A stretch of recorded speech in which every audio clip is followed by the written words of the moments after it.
Hi there, Jonathan. Indeed, President Buhari has returned after months away in the United Kingdom for treatment for an undisclosed ailment. While Nigerian President Muhammadu Buhari addressed the nation for the first time in months. In a televised address, he thanked Nigerians for their thoughts and prayers while he was receiving medical treatment in the United Kingdom. Buhari arrived back in the country over the weekend. The exact nature of his ailment has still not been disclosed to date. The president has called on Nigeria to remain united, especially when it comes to battling Boko Haram militants in the country. Nigerians' unity is settled and not negotiable. We shall not allow irresponsible elements to start trouble, and when things get bad, they run away and settle others with the responsibility of bringing back order, if necessary, with their blood. Every Nigerian has the right to live and pursue his business anywhere in Nigeria without let or hindrance. A disappointed President Buhari there. Well, it's been more than 3 months since President Buhari went to London for treatment. Let's look back at key events since his first medical checkup in January of this year. On the 19th of January, President Muhammadu Buhari left Nigeria for the UK on what was termed a medical vacation. About a fortnight later, still in London, he requested Parliament for an extension on his leave. For a month, the country was placed under the care of his deputy, Yemi Osinbajo.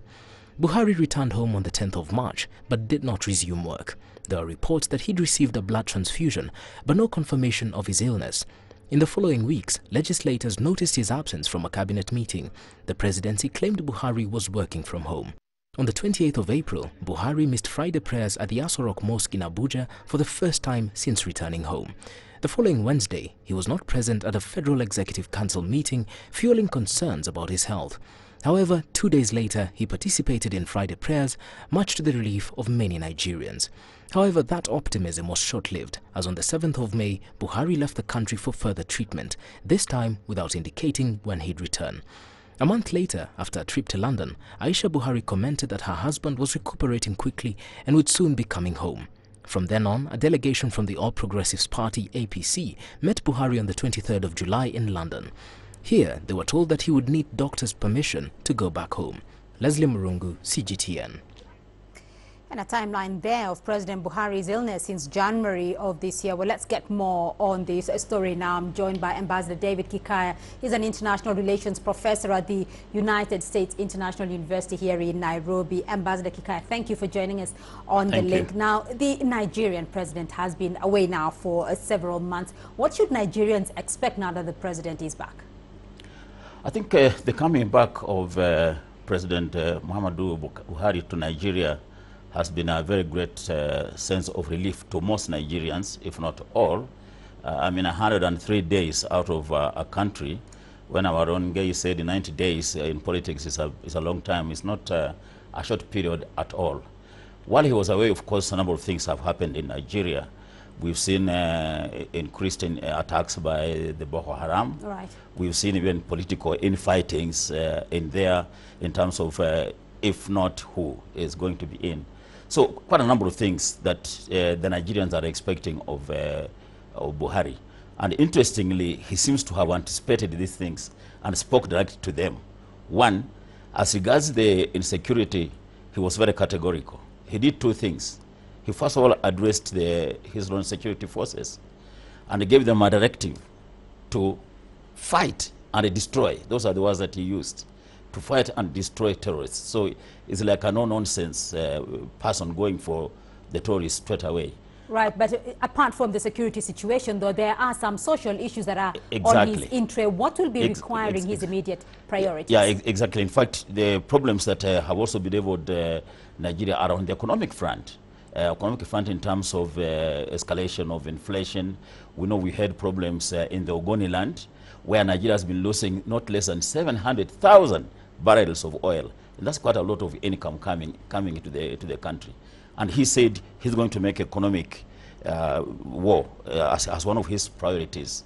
Indeed, in fact, when he was still in Nigeria, he commanded his deputy Yemi to go to Ogoniland and trying to put in place machineries that could help bring the people together. He started with cleaning up the spills of oil spills in Ogoniland. Right. He mobilized the young people. So yes, both on the security front and on the economic front, he's going for it. But there's something else which he has also cautioned Nigerians about.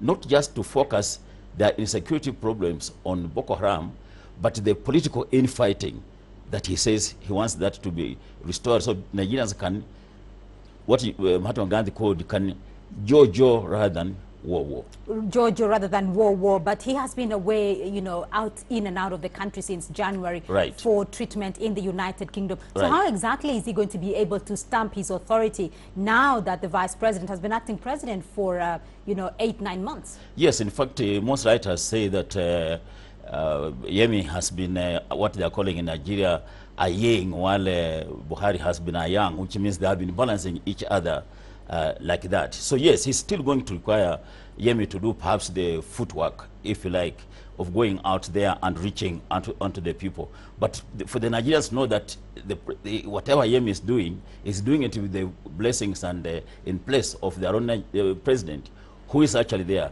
who incidentally enjoys quite a lot of goodwill amongst the Nigerians. You know, he's credited by being one of the few Nigerian head of states who actually came into power replacing a democratic government of Goodluck Jonathan in a very democratic way, in spite of his, of course, military background. So there's that goodwill that he's going to rejuvenate and energize. And he said in so many words, he's going to do exactly this. So it will put him back on track, and hopefully it's going to put Nigeria back on the track to prosperity. All right, Ambassador David Kikaya, thank you very much for My your pleasure. insights on Nigeria. And of course, Jonathan, we will be monitoring President Buhari over the coming days as he seeks to stamp his authority on Nigeria's social and political sphere now that he's back from the UK. Jonathan? Yes.